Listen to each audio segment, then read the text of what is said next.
सतमो loco हुन्तु सुखी सदा EMI संघपूजाय गताय शुद्धचेतसा चिरं पितन्तु सतमो लोको हुन्तु सुखी सदा सब पापस्य अकरण कुशलस्य उपसंपदा सचित्त परियोदपण एतं बुद्धान शासनं सब पापस्य अकरण करायचे नाही काय तर सर्व प्रकारचे पाप सर्वतम कुशलस्य उपसंपदा कुशलस्य उपसंपदा कुशल कर्माचा संचय करायचा आहे सर्वांना माहिती सचित्त परियोदपण सचित्त म्हणजे आपलं स्वतःचं दुसऱ्याचं नाही सचित्त परियोदपण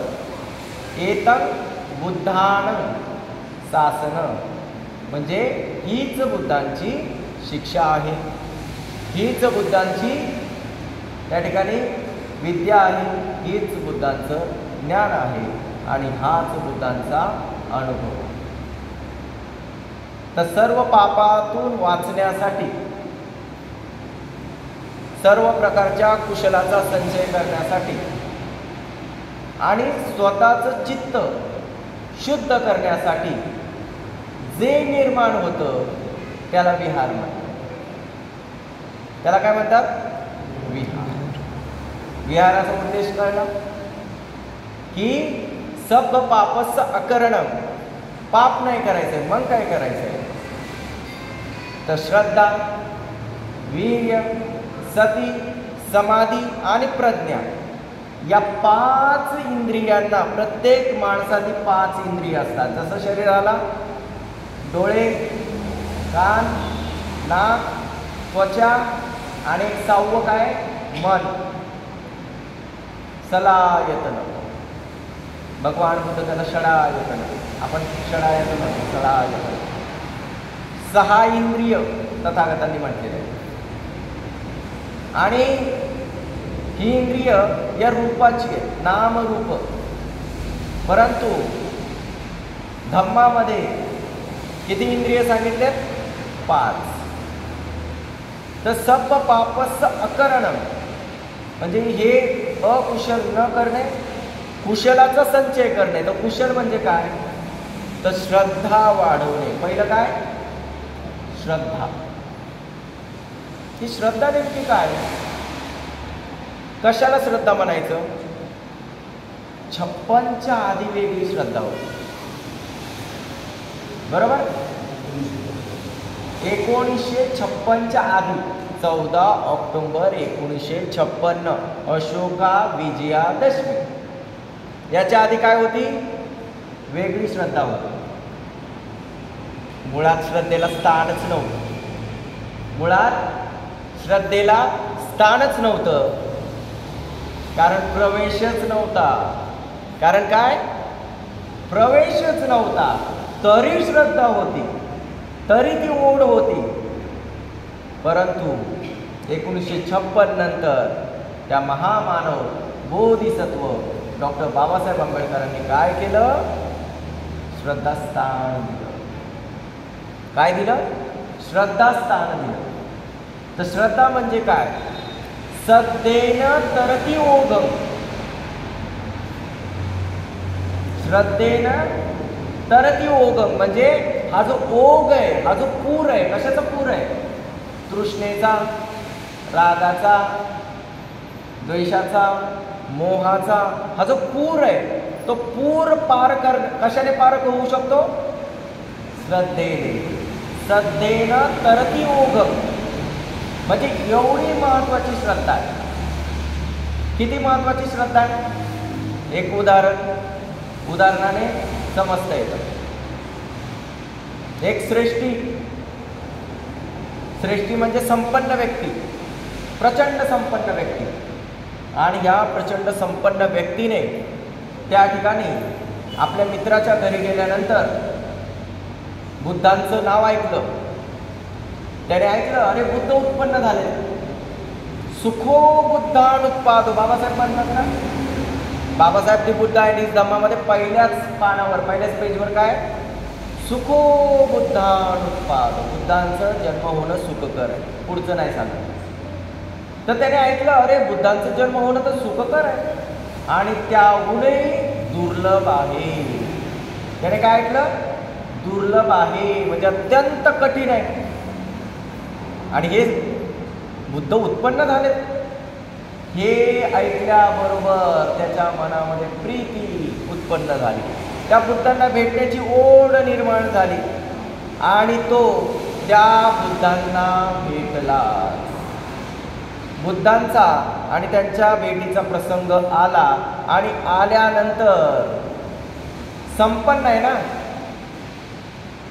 चोरीपासून अलिप्त आहे, हत्येपासून अलिप्त आहे, व्यभिचारापासून अलिप्त आहे, खोटं बोलण्यापासून अलिप्त आहे आणि सर्वात मेन म्हणजे मादक द्रव्यांच्या सेवनापासून अलिप्त आहे. त्यामुळं बुद्धांना जाणायला वेळ नाही लागला. बुद्धांना जाणायला वेळ नाही लागता. बुद्धांना जाणायला वेळ कुणाला लागतो? बुद्ध तो सोड, बाबासाहेबांना जाणायला वेळ कुणाला लागतो? ज्यांचं चित्त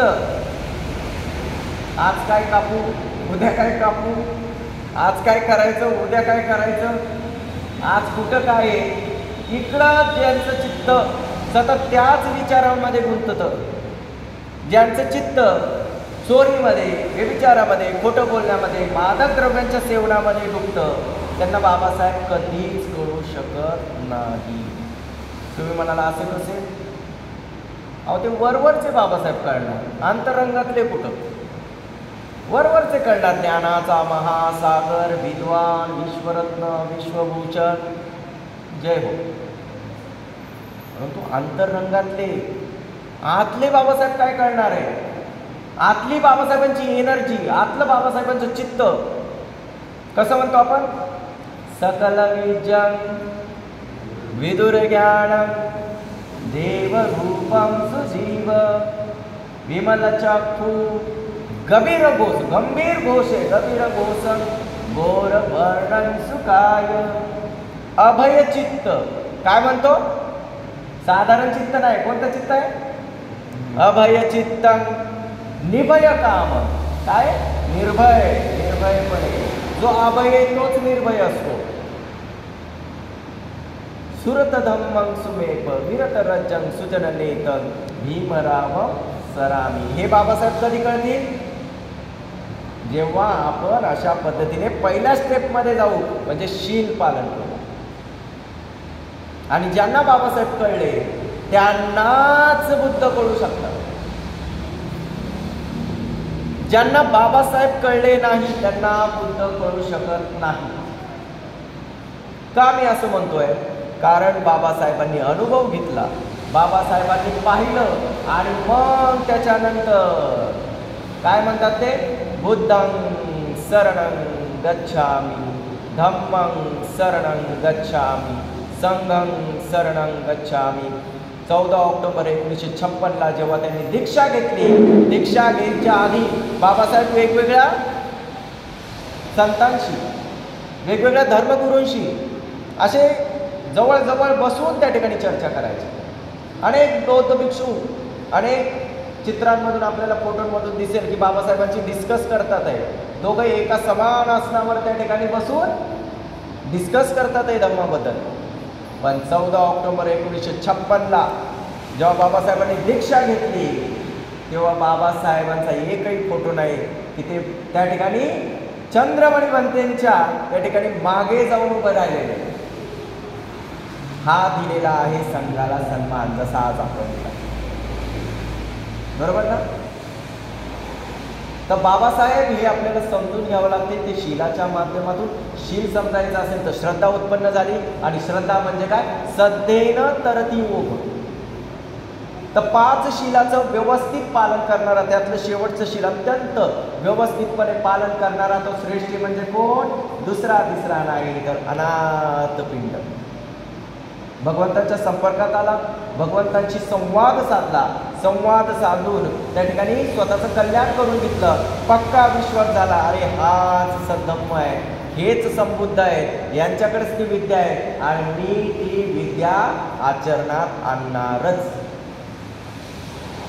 आणि त्याच्यानंतर हा संकल्प केल्यानंतर, त्याच्यामध्ये दृढ झाल्यानंतर त्याने शरण ग्रहण केली. बुद्धं शरणं गच्छामि, धम्मं शरणं गच्छामि, संघं शरणं गच्छामि. शील ग्रहण केलं. हे काय फक्त आपण एक फॉर्मॅलिटी करत नाही, पण त्याची शील द्या आणि कार्यक्रमाला सुरू करू. अनेक ठिकाणी असं होतं, द्याला पटकन शील, किती वेळ लावताय. तर त्या फॉर्मॅलिटीज होता. शील हा खेळ नाही, शील ही गंभीरता आहे. शील काय?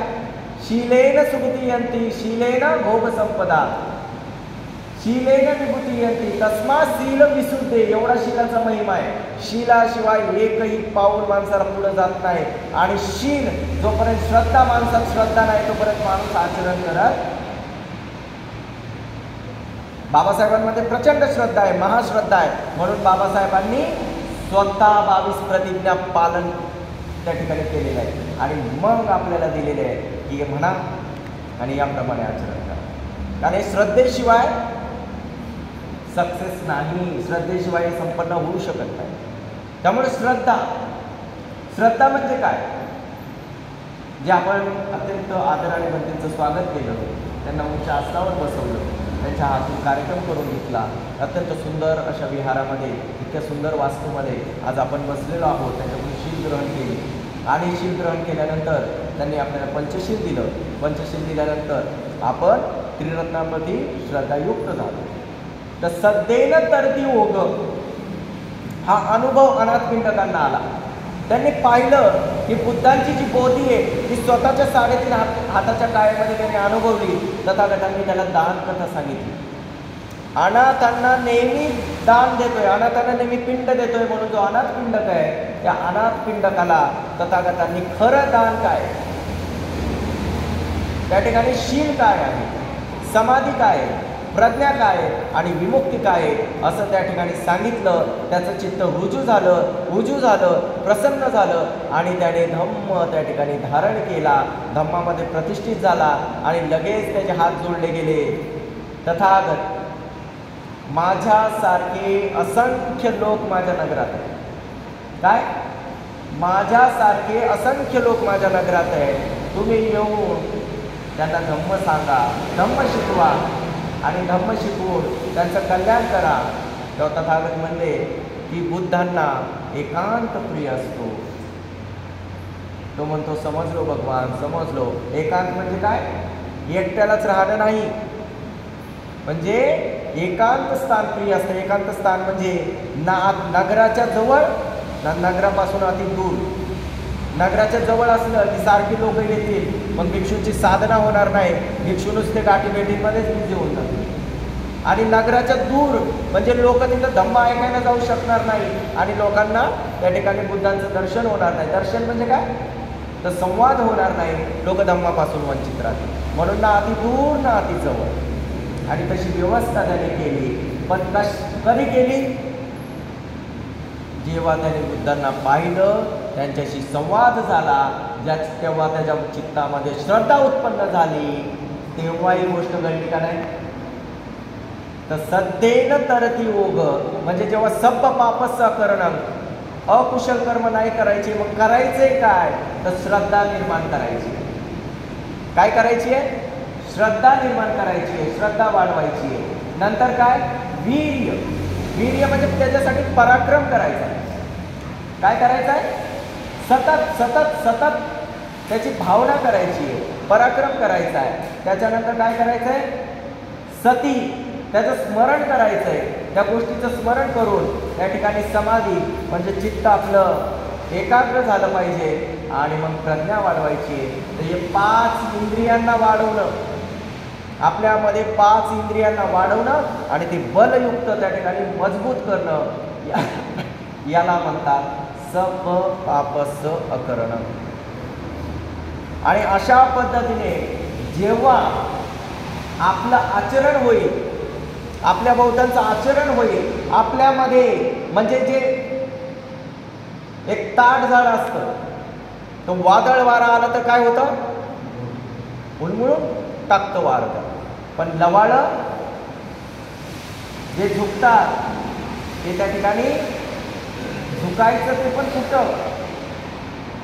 जर ते झुकतात ते टिकून राहतात. तर जे बुद्ध धम्म संघाला विनम्रपणे शरण जातात तर ते कल्याणाच्या मार्गावर त्या ठिकाणी जातात. आणि ही नम्रता आपल्यामध्ये आणणारे म्हणजे विश्वरत्न बोधिसत्व डॉक्टर बाबासाहेब आंबेडकर. काय तर आपल्या समाजाचं एक वर्णन आहे आणि फार सुंदर आहे. मोडेल पण वाकणार नाही असं आपल्या समाजाचं बुद्धांच्या काळापासून वर्णन आहे की हा समाज फार त्या ठिकाणी कसा असतो? त्या महाराष्ट्र प्रदेशामध्ये असलेली लोक ही अत्यंत कठोर आहेत, अत्यंत चाणाक्ष आहेत. परंतु एकदा त्यांना जर सत्य कळालं तर ते त्याच्यासाठी प्राणही पणास लावतात. आणि तेव्हा येथे या महाराष्ट्र प्रदेशामध्ये अरहंत महादेव, अरहंत महाधम्मरक्षित, अरहंत धम्मरक्षित बंदीजी आले आणि सम्राट अशोकाच्या काळात हा प्रदेश पूर्ण धम्ममय झाला. हे इसवी सन 1600 पर्यंत इथं धम्म जिवंत होता. आणि त्याचं उदाहरण म्हणजे गोव्याच्या ठिकाणी त्या ठिकाणी असणाऱ्या लेण्या. गोव्याला लेण्या आहेत माहिती आहे? बुद्ध लेण्या आहेत. आणि क्रांती प्रतिक्रांतीच्या वातावरणामध्ये जेव्हा धम्म नष्ट झाला तेव्हा पोर्तुगीजांनी त्या तिथल्या भिक्षूंचं, तिथल्या लोकांचं एक ख्रिश्चनांमध्ये रूपांतर केलं, त्यांना दीक्षा दिली. पण तोपर्यंत इथं धम्म टिकून होता. काही लोकांनी स्थलांतर केलं, श्रीलंकेमध्ये निघून गेले. परंतु काही लोकांनी त्या ठिकाणी ख्रिश्चन त्या ठिकाणी झाले. परंतु एवढा वैभवशाली इतिहास आपल्या धम्माचा आहे. तर हा जो धम्म आहे तो पुनर्जीवित करणारे आपले महामानव म्हणजे डॉक्टर बाबासाहेब आंबेडकर. आणि ते सांगतात की बौद्ध धम्माचं, बुद्धाच्या धम्माचा प्रचार आणि प्रसार करणे हीच खरी मानव सेवा आहे. तर बुद्धाच्या धम्माचा प्रचार प्रसार करण्यासाठी कशाची आवश्यकता असते? ज्याप्रमाणे आपण सुंदर असं विहार बांधलं, सुंदर अशा पद्धतीने व्यवस्था केली, सुंदर असे चांगले बोधाचार्य, धम्म प्रशिक्षक, धम्म शिकवणारे लोक तयार झाले. पण त्यांच्याही पेक्षा सर्वात मोठी गोष्ट म्हणजे भिक्षू तयार होणे, विनयशील भिक्षू तयार होणे. कारण किती मोठा धम्म उपासक असू द्या, किती मोठा, शेवटी तो कोण असतो? गृहस्थ. त्याला कुटुंब असतं, कुटुंबाच्यातल्या जबाबदाऱ्याच असतात. कोणी किती म्हणू द्या मी समाजासाठी फ्री आहे, नाही फ्री. अनेक प्रत्येकाला आपापल्या अडचणी माहिती आहे.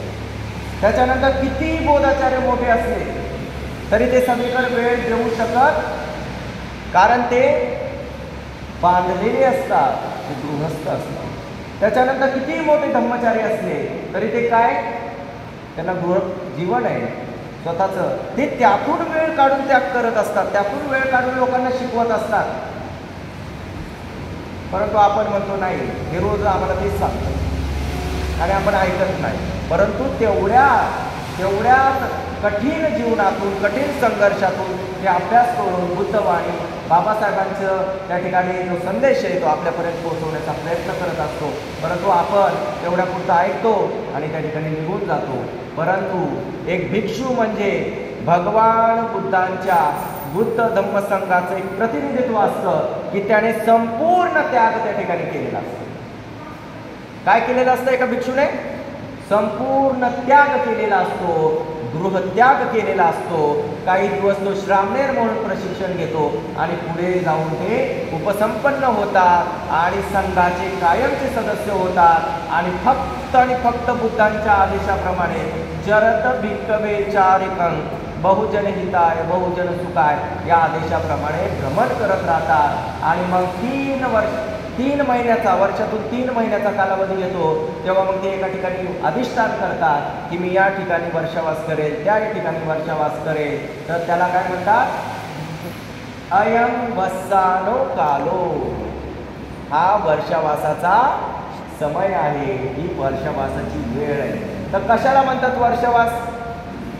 तर वर्षावास म्हणजे ज्या ठिकाणी भिक्षू आपल्या 3 महिन्याचं अधिष्ठान घेऊन धम्म अभ्यासाचं अधिष्ठान करतात, त्याला म्हणतात वर्षावास. आणि या वर्षावासाच्या काळात भिक्षुशील समाधी आणि प्रज्ञेचं आचरण करतात, अनुभव करतात आणि उपासकांना त्या ठिकाणी धम्माचा लाभ देतात. हा उपासकांचा वर्षवास नसतो. उपासकांचं आणि त्याच्याशी काही देणं घेणं नाही. उपासक फक्त पुण्यकर्म, ती विद्या, ते ज्ञान ग्रहण करण्यासाठी त्या ठिकाणी येत असतात आणि भिक्षूची अन्न, वस्त्र, निवारा, औषधीने सेवा करतात. आणि याचं प्रमाण काय आहे? तर 4ही दिशेने सम्राट अशोकांनी ज्या लेण्या कोरल्यात त्या वर्षावासासाठी निर्माण केलेल्या आहेत. या ठिकाणी भिक्षू जाऊन धम्म अभ्यास करायचे, धम्मामध्ये परिपक्व व्हायचे, विमुक्त व्हायचे. तुम्ही अरहंत कधी ऐकलंय? अरहंत बुद्धांच्या काळी अनेक भिक्षू अरहंत होते, असं ऐकलंय ना? ऐकलं असेल. बाबासाहेबांनी पण ते संदर्भ बुद्धांनी त्यांच्या धम्मामध्ये दिलेला आहे. तर त्याच पद्धतीने आज अरहंत असतील आहेत, पण फार कमी आहेत, पण आहेत. तर या सगळ्यात जास्त प्रमाण अरहंत होण्याचं सगळ्यात बेस्ट कालावधी कोणता असायचा? तर वर्षावास. कारण उपासक आणि उपासिका हे एका भिक्षूला धम्म अभ्यासासाठी अनेक प्रकारची मदत करायचे. त्यामुळे ते भिक्षू फक्त धम्माचाच अभ्यास करायचे आणि धम्माचा अभ्यास केल्यामुळे काय व्हायचं की ते ध्यानाच्या सर्व अवस्था पार करत करत विमुक्ती प्राप्त करायचे. आणि मग अशी अनंत झालेली व्यक्ती जेव्हा धम्म शिकवायला जात असेल तर केवढं त्यांचं तेज असेल, केवढं त्यांचा प्रताप असेल. तर बाबासाहेबांनी तीच इच्छा व्यक्त केली होती की माझ्या या जम्बूद्वीपात, माझ्या या भारतात अरहंत निर्माण व्हावे, असा संघ तयार व्हावा. म्हणून ते म्हणले होते की संगम शरणम गच्छामि. म्हणजे काय म्हणतोय? मला असे भिक्षू हवे. आता बाबासाहेबांचं जर असं स्वप्न आपल्याला पूर्ण करायचं असेल तर त्यासाठी पहिलं आपल्याला पक्क उपासक आणि उपासिका बनावं लागेल. कारण जर आपण पक्के उपासक आणि उपासिका नाही बनलो तर भिक्षू कुठून होणार? जर आपल्याला उपासक आणि उपासिका म्हणजे धम्माचे अभ्यासक, कोणी फक्त पांढरे वस्त्र घातले म्हणून उपासक उपासिका होत नाही. तर कमीत कमी त्याला पंचशील म्हणजे काय, अष्टशील कधी पालन करायचं, अष्टशिलाचा कालावधी कोणता, भिक्षूला काय दान द्यावं, भिक्षूला मदत कशी करावी, भिक्षूंचा सन्मान कसा करावा, घरामध्ये वातावरण कसं ठेवावं, बुद्धांचा सन्मान कसा करावा, याचं या बेसिक गोष्टींचं ज्यांना परिपूर्ण नॉलेज आहे त्यांनाच उपासक उपासिका म्हणतात. आणि जेव्हा असे उपासक उपासिका घडतात तेव्हा ते संघासाठी आपला मुलगा अथवा मुलगी दान करतात, श्रामणेरी करतात आणि मग चांगल्या श्रामणेर आणि श्रामणेरीमधून भिक्षू घडतात. आणि मग असे भिक्षू काय होतं? मग असे भिक्षू धम्मामध्ये रत होतात, धम्माचा चांगला अभ्यास करतात आणि लोकांना योग्य धम्म पोहोचवतात. नाही तर आजकाल आपण काय बघतोय? चळवळीसाठी आम्ही भिक्षू झालो, चळवळीसाठी आम्ही गृहत्याग केला. तर भिक्षू कधी चळवळीसाठी होत नाही. भिक्षू हा पहिलं माझं कल्याण झालं पाहिजे. माझं कल्याण म्हणजे काय? मला चांगलं विहार, मला चांगली कुटी, मला चांगले हे नाही. पहिला माझ्यात बदल झाला पाहिजे, पहिला मला अष्टांग मार्ग कळला पाहिजे, पहिली मी सम्यक आजीविका केली पाहिजे. अशा दृष्टीने स्वतःला जो बलवान बनवतो त्याला म्हणतात स्वतःचं कल्याण करणं. आणि मग हे झालेलं कल्याण इतरांना सांगणं, तर तो कालावधी म्हणजे वर्षवास आणि ती चारिका. तर आज आपण जो वर्षवासानिमित्त या ठिकाणी जमलेलो आहोत आणि त्याच्यामध्ये पहिलंच हे वाक्य म्हणलेलं आहे की सब पापस अकरण. म्हणजे कोणतंही पाप नाही करायचंय तर करायचंय काय? तर आपल्यामध्ये श्रद्धा वाढवायची आहे, आपल्यामध्ये त्या ठिकाणी जागृती वाढवायची आहे, आपल्यामध्ये ते बल वाढवायचं आहे, आपल्याला एकाग्रता वाढवायची आहे. कारण बोधिसत्व म्हणजे कोण? बोधिसत्व म्हणजे कोण? डॉक्टर बाबासाहेब आंबेडकर.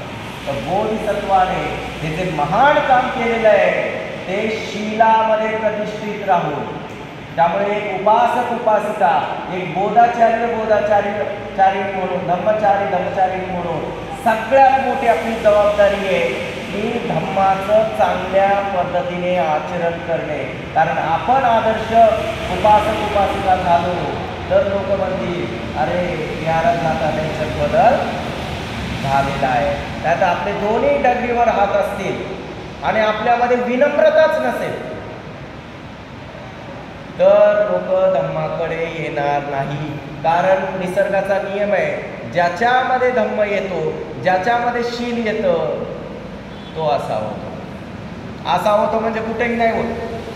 असा होतो म्हणजे बुद्धांसमोर, धम्मासमोर, संघासमोर तो विनम्र होतो, ज्येष्ठांसमोर विनम्र होतो. जसं आता आमचे इथं मित्र बसलेले आहेत, या ठिकाणी छोटे दिदी बसलेले आहेत, तर त्यांना सांगायची गरज लागणार नाही. त्या जशा त्या ठिकाणी नेहमी येत राहणार, या विहाराचा उपभोग घेणार, या विहारातील प्रशिक्षण घेणार, तर त्या नेहमी ज्येष्ठांचा आदर करणार. ज्या व्यक्तीत धम्म जातो तर तो पहिली गोष्ट करतो. धम्म म्हणजे काय? जय म्हणत धम्म नाही. पांढरे कपडे घालणे नुसतं त्या ठिकाणी जयंती साजरी करणं, उत्सव साजरा करणं, पण इथपर्यंत आपलं धम्म नाही आहे. तर जेव्हा आपण पहिलं धम्म पालन करू तेव्हा आई वडिलांचा रिस्पेक्ट करणं हा धम्म आहे, पहिला धम्म. नाही तर आपण स्वतःला उपासक समजत असू, उपासिका समजत असू आणि मम्मी पप्पाला रिस्पेक्ट देत नसू तर आपण धम्माचं पालन करत नाही. तर विहारात येणारे जे उपासक असतात, उपासिका असतात, मुलं असतात, मुली असतात, तर ते पहिले जर कुठं झुकतात तर ते कुठं? Mummy papa. माता पितू उपट्ठाणं पुत्रदारस संभवना कुलाचं म्हणता येतं मंगलमुतम. पहिला त्या ठिकाणी आई वडिलांची सेवा झालीच पाहिजे. सेवा म्हणजे हातपाय लावत असणं नाही, त्यांचा सन्मान झालाच पाहिजे. दुसरी गोष्ट बौद्धांमध्ये दिसली पाहिजे ते म्हणजे ज्येष्ठांचा सन्मान करणे. आपल्या आजूबाजूला असतील, आपल्या विहारात असतील तर ज्येष्ठांचा सन्मान करणे, विनम्रता त्या ठिकाणी असते आणि ज्येष्ठांचं कर्तव्य आहे हे त्यांनी आदराने आणि प्रेमाने सर्वांशी वागणे. जेव्हा असं वातावरण त्या ठिकाणी निर्माण होईल तर धम्म अभ्यासामध्ये गोडी लागते. नाहीतर लोक काय म्हणतात? मोठा आला बोलणार म्हणतात ना, मोठा आला बोलणार. स्वतः तर काही करत नाही, परंतु त्या ठिकाणी म्हणजे धम्म हा आचरणाची गोष्ट आहे आणि ती बाबासाहेबांनी आपल्याला स्पष्टपणे सांगितलेली आहे. तर ती स्पष्टपणे आपण त्या ठिकाणी आचरणात आणली पाहिजे. कुशलच उपसंपदा, कुशलच संपदा. तर कुशल उपसंपदा काय आहे? तर अशा पद्धतीने शील समाधी प्रज्ञेचं पालन करणं आणि तो समय म्हणजे या ठिकाणी वर्षावासामध्ये त्याचा लाभ घेणं फार महत्त्वाचं आहे. तर वर्षावासामध्ये जर ग्रंथ वाचन होतच असेल, या ठिकाणी आपल्या विहारात 3 महिने ग्रंथ वाचन होत असेल आणि मार्गदर्शक येऊन तुम्हाला मार्गदर्शन करत असतील तर तुम्ही त्याचा लाभ घेतला पाहिजे. वर्षावास 1 दिवसाचा नसतो, वर्षावास 1 तासाचा नसतो, वर्षावास त्या ठिकाणी सुरुवात आणि एंडिंग नसतो. तर कंटिन्यू आषाढ महिन्यापासून त्या अश्विनी पौर्णिमेपर्यंत विहारामध्ये संकल्प केला जातो. जर भिक्षू नसतील तर काही हरकत नाही आहे, उपासक उपासिकांनी आलं पाहिजे आणि बुद्ध आणि त्याचा धम्म, विविध प्रश्न आणि धम्मपद अनेक जातकथा आहे. तर त्याच्यापैकी जो योग्य वाटतं त्या पद्धतीने तुम्ही तो वाचन केला पाहिजे, वाचून त्या ठिकाणी कंटिन्यू ठेवलं पाहिजे. कारण इतर वेळेस लोक येणार नाही पण वर्षवासामध्ये. त्यामुळे एवढं जर सुंदर विहार आहे आपलं तर त्याचं सौंदर्य हे धम्म अभ्यासाने आपल्यामध्ये आहे. आणि आपल्याला उपोषण सुद्धा कळलं पाहिजे की तुम्ही या ठिकाणी एक शेवटची 2 मिनिटं बोलतो. आपण सगळे जेव्हा या ठिकाणी बसलो आणि काही जण शील म्हटले आणि काही जण नाही म्हटले, काहींनी याचना केली आणि काहींनी नाही म्हटली, तर आपल्या मनात आलं असं की अरे असं का होतं? वंदन सगळ्यांनी म्हटलं आहे, असं नाही की त्यांना घेत नाही आहे. तर जेव्हा तुम्ही पंचशीलाची याचना केली तेव्हा आम्ही पंचशील म्हटलो नाही, आम्ही पंचशील घेतलं नाही. तर त्याचा अर्थ काय समजायचा? कारण आम्ही सकाळीच अष्टशील घेतलेले, आमचा संकल्प आहे आज आम्ही पूर्ण दिवस आणि रात्र अष्टशील पालन करणार आहे. त्या म्हणजे आम्ही विकाल भोजन करणार नाही, म्हणजे 12च्या नंतर भोजन करणार नाही, अवेळी जेवणार नाही, नाच गाणं तमाशा माला गंधविले पण स्प्रे परफ्यूम अत्तर आम्ही वापरणार नाही, आणि त्याच्यानंतर उच्च आसैना महासैना अशा राजगादीवर अशा मोठ्या मोठ्या याच्यावर आम्ही बसणार नाही व त्याचा उपभोग घेणार नाही. आणि आज आम्ही जे तुम्ही म्हणता, आपण म्हणतो नेहमी कामे सुमिच्छाचारा वेळ म्हणे, म्हणजे मी सर्व मिथ्याचारापासून दूर राहील. तर आम्ही जे अष्टशील घेतात ते काय म्हणतात? आज आम्ही पूर्णपणे ब्रह्मचर्याचं पालन करू. अशा पद्धतीने अष्टशिलाचं खूप महत्त्व आहे. कधी भविष्यात वेळ मिळाला तर त्याच्यावर नक्की सांगेल. परंतु आता एवढंच की आम्ही सकाळीच त्या ठिकाणी शील ग्रहण केल्यामुळे जेव्हा पुन्हा तुम्ही याचना केली की पंचशील द्या, तर आम्ही जर पंचशील घेतलं तर आमचं अष्टशील ते संपलं, पुन्हा आम्ही पंचशिलामध्ये प्रतिष्ठित झालो असं त्याचा मिनिंग होतो. तर त्यामुळं अष्टशीलवाले पंचशील कधी ग्रहण करत नाही, कारण ते सकाळीच ते संकल्पना अधिष्ठान असतो. त्यामुळं आपण सुद्धा शिकलं पाहिजे की बाबा हे अष्टशील काय आहे. तर वर्षवासात एकदा नक्की करून बघा. इथं जे जाणकार आहेत, आपले पवार सर आहेत, आपले अध्यक्ष असतील, सचिव असतील, जाणकार मंडळी असतील, त्यांच्याकडून विचारून घ्या नेमकं हे अष्टशील काय आहे, हा वर्षावास काय आहे, त्याच्यामध्ये का पालन करायचं आहे. तर बुद्धांनी हे सांगितलेलं आहे आणि बाबासाहेबांनी ती बुद्धांनी धम्मामध्ये 5वा खंड 5वा भाग भिक्खू आणि उपासक, धम्म चित्त घोळपती आणि धम्म उपासकाला, धम्मिक उपासकाला केलेलं मार्गदर्शन या ठिकाणी एक बोर्ड बनवून नक्की लावा. त्याच्यात बाबासाहेब अष्टशील प्रकाशित करतात आणि असं म्हटलं जातं धम्म दीक्षेच्या 1 दिवस आधी बाबासाहेबांनी अष्टशील ग्रहण केले. अष्टशील ग्रहण करून दीक्षा घेतलेली आहे. जर 56 पासून आता 60 वर्षाचा काळ गेलाय आणि अजून आपल्याला जर अष्टशील कळत नसेल तर विचार करा आपण किती मागे आहोत. त्यामुळे विहाराची जबाबदारी आहे की उपासक उपासिकांची कर्तव्य, अष्टशिलाची जाणीव, आणि खास जेव्हा माझ्यासारखा एखादा उपासक किंवा उपासिका बोलायला थांबते तर तुम्ही विचारलं पाहिजे त्यांना, हो तुम्ही अष्टशील पालन करता का? त्यांना विचारलं पाहिजे. नाही तर उद्या कुणी येईल आणि कुणी बसेल आणि आपल्याला ज्ञान सांगून जाईल. तर बिलकुल नाही. माणूस हा शील आचरण करण्यावरून श्रेष्ठ असतो. जसे आपल्या बौद्धाचार्यांना शील असतं. 22 प्रतिज्ञांमध्ये ते जेव्हा स्ट्रॉंग होतात तेव्हा त्यांना बौद्धाचार्य म्हटलं जातं. 22 प्रतिज्ञेच्या बाहेर बौद्धाचार्य नाही. म्हणजे शील आहे ना, आचरण आहे, तेव्हा आपण त्यांना रिस्पेक्ट देतो. आणि बौद्धाचार्य हे अष्टशीलधारी असतात. बौद्धाचार्य कसे असतात? सामान्य नसतात, अष्टशीलधारी असतात. त्यामुळं त्यांचा योग्य सन्मान केला पाहिजे, त्यांना त्या ठिकाणी आदर दिला पाहिजे, रिस्पेक्ट दिला पाहिजे. कारण का बौद्धाचार्य हे काय असं कोणतं पद नाही आहे आणि आपण त्यांना असं सामान्य समजता कामा नये. हे अत्यंत रिस्पेक्टचं पद आहे आणि त्याची रिस्पेक्ट हे जर आपल्या विहारात आजूबाजूला कुठं असतील तर त्यांना त्या ठिकाणी आपण विचारलं पाहिजे. आणि बौद्धाचार्यांकडून जर भिक्षू नसतील तर बौद्धाचार्यांकडून सुद्धा अष्टशील आपण ग्रहण करू शकतो. तर ते आपण विचारलं पाहिजे, तशा पद्धतीने शिकलं पाहिजे. तर जे अष्टशिलाचं पालन करतात, धम्मामध्ये दृढ शीलवान असतात, श्रद्धा म्हणजे बुद्धरत्न, धम्मरत्न आणि संघरत्नाची ज्यांना योग्य जाणकारी असते असे बौद्धाचार्य असतात. अशा बौद्धाचार्यांनी आपण विचारलं पाहिजे. पण आपण काय करतो? विचारतच नाही. विचारलं का आतापर्यंत? कधी नाही विचारलं. ते शिकून आलेले असतात, प्रशिक्षण घेऊन आलेले असतात आणि ते स्वतः आचरण करतात. तेव्हा अशांना आपण विचारलं पाहिजे, अशांकडून शील ग्रहण केलं पाहिजे. तरच आपला धम्म पुढे जाईल. धम्म पुढे न्यायचं की नाही, तर त्याची सुरुवात घरात होते. पहिलं आपल्या घरातलं वातावरण. शेवटची रिक्वेस्ट, पहिलं आपल्या घरातलं वातावरण बदला. घरातलं वातावरण म्हणजे मी ते नाही म्हणत आहे, कारण ते तर केव्हाच सोडलं आहे. पण आता काय बदलायचं आहे? तर पहिलं घरामध्ये सुंदर पूजास्थान करा, आकर्षक पूजास्थान करा. ज्या पद्धतीने योग्य सन्मान, आपण सुंदर पूजास्थान आहे ना, कारण ते पूजाच पूजनीयानं आहे.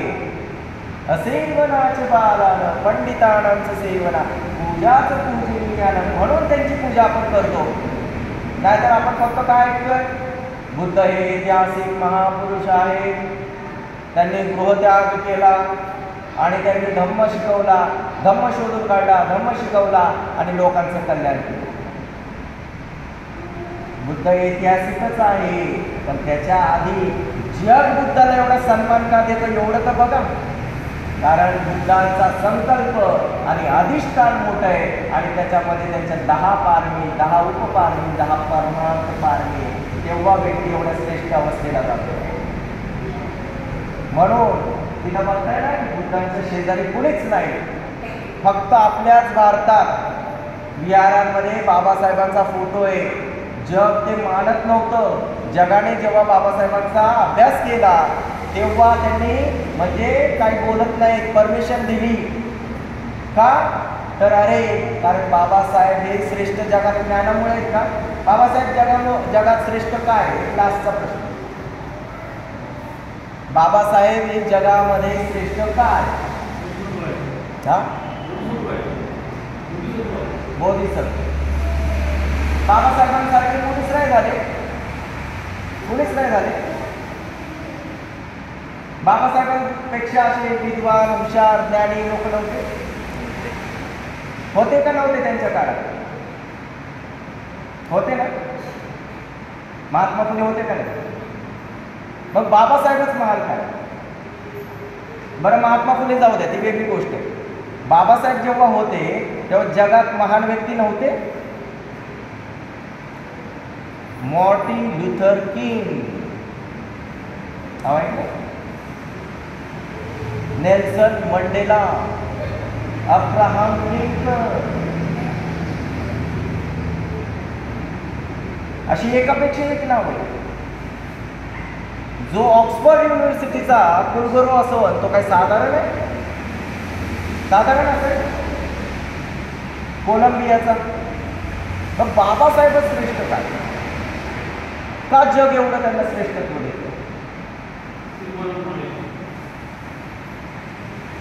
सांगायला उत्तर देतात, पण आपण देत नाही, कारण त्यांचं वाचन चांगलं आहे.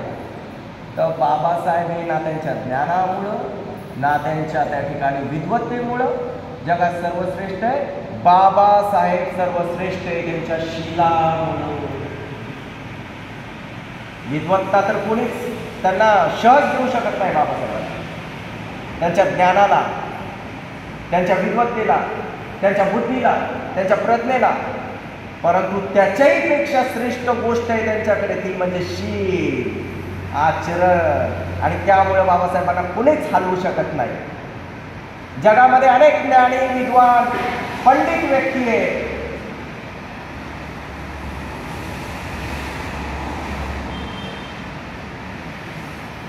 घेऊ शकतो त्यांना फोटो इथं, अनेक आहेत ना. बाबासाहेबच काय? अहो, असल्या परिस्थितीत होते, थंडीमध्ये जिथं वाईन प्यावं लागत होती तिथं बाबासाहेब अर्ध्या पावाच्या तुकड्यावर राहत होते, पण तरी दारूला स्पर्श करत. हे शील आहे बाबासाहेबांचं, आणि त्या शिलामुळे जागा भेटलेली आहे. नाहीतर जगामध्ये किती मोठा भिक्षू हो, त्याचा एकही स्टॅच्यू बुद्धांजवळ ठेवत नाही. जसं उदाहरणार्थ महेंद्र बनते, मोगली गुप्ततिस्त बनते, उपगुप्त बनते, नागसेन असे अनंत होऊन गेले. पण जगात कुठेही जा, बुद्धांशेजारी कुणीच नाहीये. फक्त आपल्या भारतातच आपण बुद्धांसोबत बाबासाहेबांची पूजा करतोय. तर आपण गौरव घेतला पाहिजे आणि विचार कधीतरी केला पाहिजे. आणि बाबासाहेब इथं का? तर त्यांच्या आचरणामुळे, शिलामुळे आणि त्यांच्या पारणीमुळे आणि त्यांच्या महान कार्यामुळे, भीमरायामुळे आम्हा बुद्ध मिळाले. तर म्हणून बाबासाहेबांचा आपण सन्मान करतो. तर असा सन्मान आपण सर्वांनी घेऊन त्या पद्धतीने वाटचाल केली तर आपलं कल्याण आहे, तर आपलं मंगल आहे. नाहीतर कोणी येईल, काही शिकून जाईल, तर तेव्हा आपण विचार तरी झालं पाहिजे की पंचशील शिकवा आम्हाला, अष्टशील काय ते सांगा, आणि त्या ठिकाणी पारमिता पण कधीतरी सांगा. आणि बोधिसत्व कुणाला म्हणतात हेही शिकवा. जर हे शिकवलं तर आपलं कल्याण आहे, आपलं मंगल आहे. तर आपलं जास्त वेळ घेत नाही, एवढंच बोलून मी या ठिकाणी थांबतो. सांगताना जर काही चुकलं असेल तर मला नक्की सांगा की तुमचं हे सांगताना चुकलं आहे म्हणून, तर मला त्याच्यात बदल करता येईल.